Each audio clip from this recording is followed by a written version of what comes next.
E agora, para proferir a sua manifestação, nosso ilustre advogado e professor Ives Gandra Martins. Como sempre, professor, um grande tribuno, estamos aguardando ansiosamente pela sua manifestação.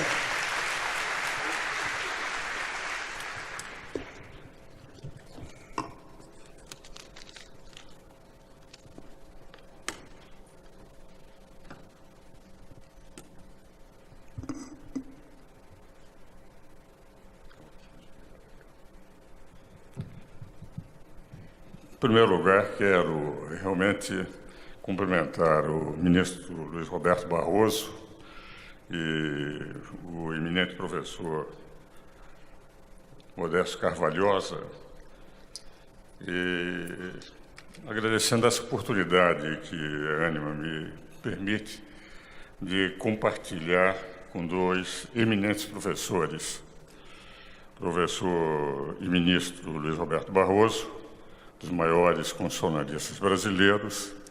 Apesar de algumas vezes termos divergências, ele sabe da admiração quase mística que tenho por tudo aquilo que ele escreve. Aliás, escrevemos algumas coisas, alguns livros em conjunto. E considero o professor Modesto Carvalhosa um dos maiores batalhadores, eminente comercialista, o que representa efetivamente um privilégio estar aqui ao lado dos dois. Começo rapidamente essa minha exposição lembrando o que disse o ministro Barroso sobre o que representou a Constituição brasileira nesses quase 30 anos. A estabilidade institucional, a estabilidade da moeda e a inclusão social. O primeiro aspecto a ser realçado é que essa estabilidade institucional só se deveu aos trabalhos constituintes que pretenderam criar para o Brasil uma república parlamentarista. Nós quase fomos uma república parlamentarista. Se não fosse, na 10ª hora, um grupo ter alterado o sistema parlamentar de governo, em que 20 países mais desenvolvidos do mundo, 19 são parlamentaristas e só um presidencialista, que é os Estados Unidos, nós quase chegamos lá. E em 10ª hora nós tivemos a adoção do presidencialismo.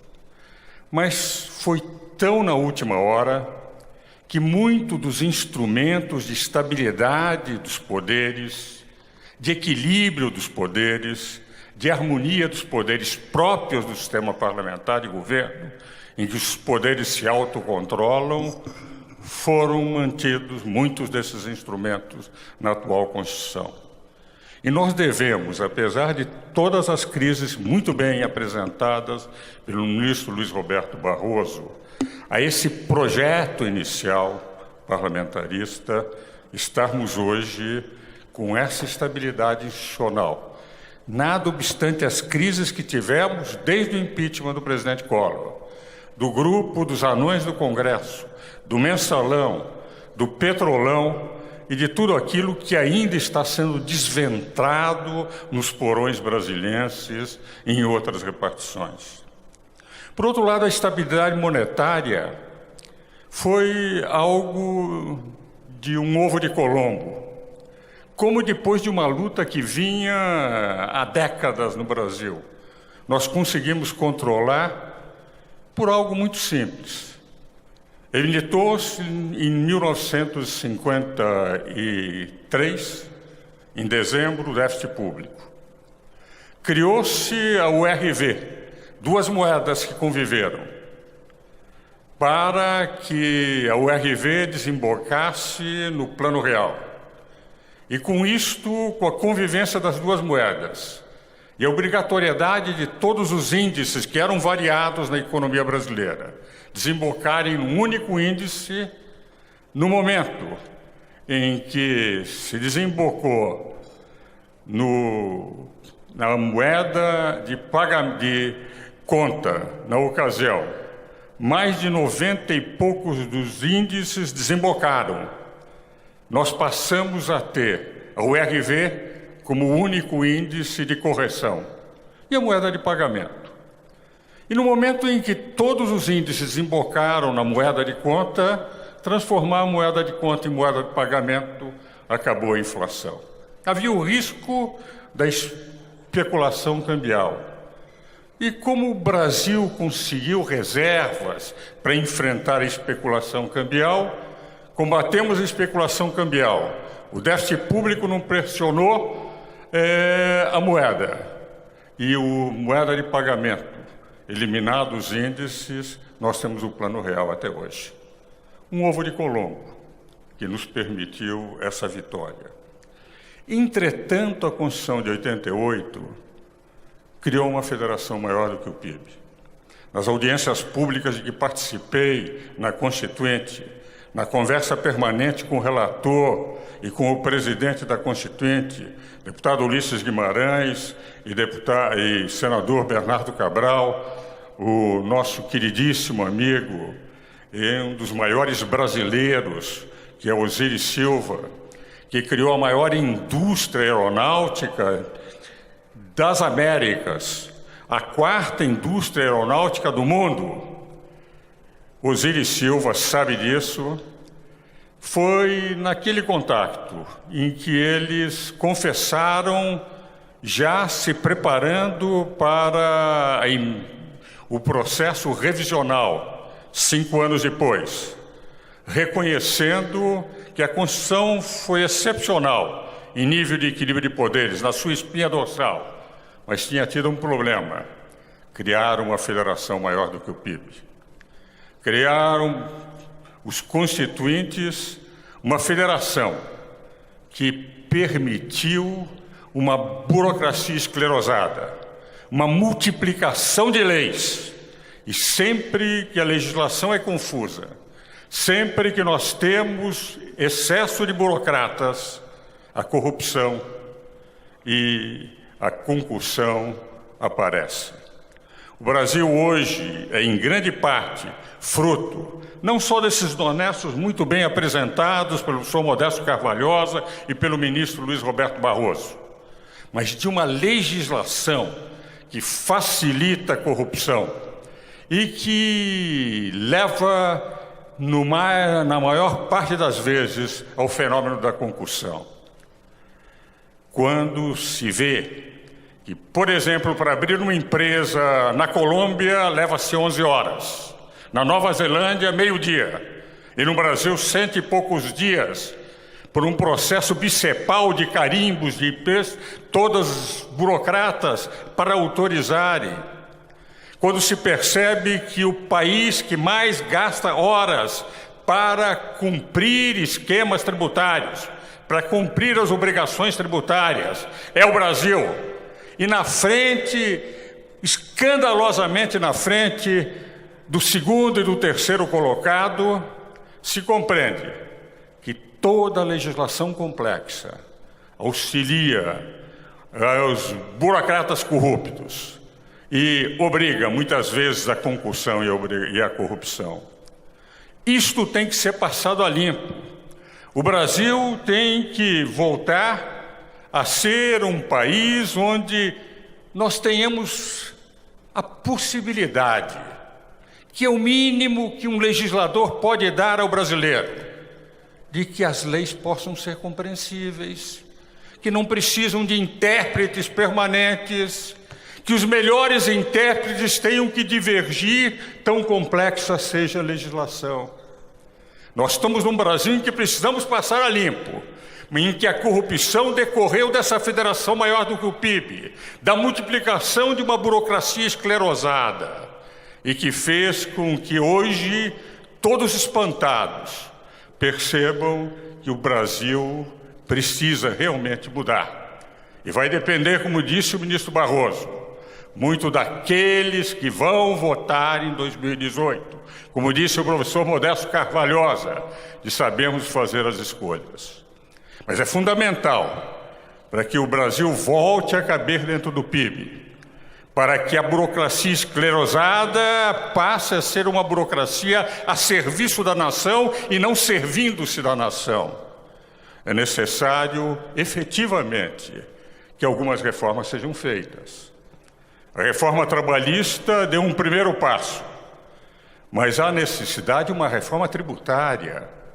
Não é possível que qualquer cidadão tenha que ter especialistas para explicar todos os aspectos de uma legislação e nenhum especialista pode dar garantias, porque as garantias que o especialista dão em soluções de consultas ou naquele princípio que Konrad Hess, um justo filósofo alemão, dizia que a necessidade não conhece princípios quando a receita precisa de recursos. A necessidade não conhece princípios, muitas vezes a legislação é atingida, a legislação é interpretada pro domo suo em causa própria, e nós passamos a ter efetivamente uma extrema dificuldade de cumprir as leis, porque as leis são confusas, quando não propositadamente confusas. Reforma tributária, reforma previdenciária, reforma administrativa. Por que não reforma administrativa? Como reduzir essa burocracia? Como dar àqueles que deveriam ser servidores por vocação do povo e que consideram-se uma classe acima do povo?